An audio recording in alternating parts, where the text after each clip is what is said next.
Thank you, Honourable Speaker. Allow me to make some comments on the statement that has been sought by the Senator for Nandi regarding the assault on those young people who were playing pool in Nandi Hills. In fact, Chair, I think the entire country was in shock when those videos came out, that young people would just be hanging out, not breaking any law, within the confines and protection of the law, seemingly, and then police officers would come in and without any explanation or provocation, they would start physically assaulting those young people. And what is most heartbreaking, Honorable Chair, as far as I know, up to today, the police have not told us whether those officers who were involved in that particular incident have been arrested.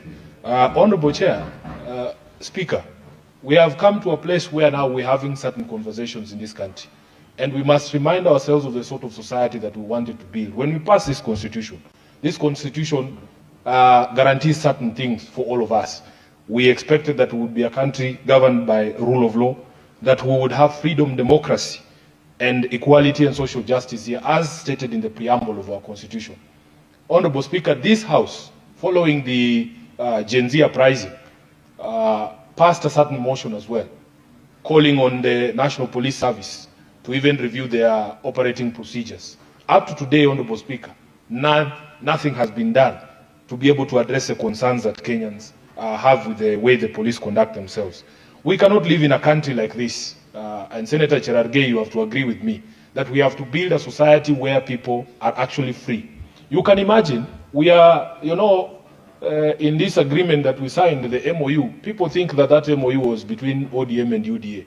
It was an MOU to actually resolve the challenges of this country.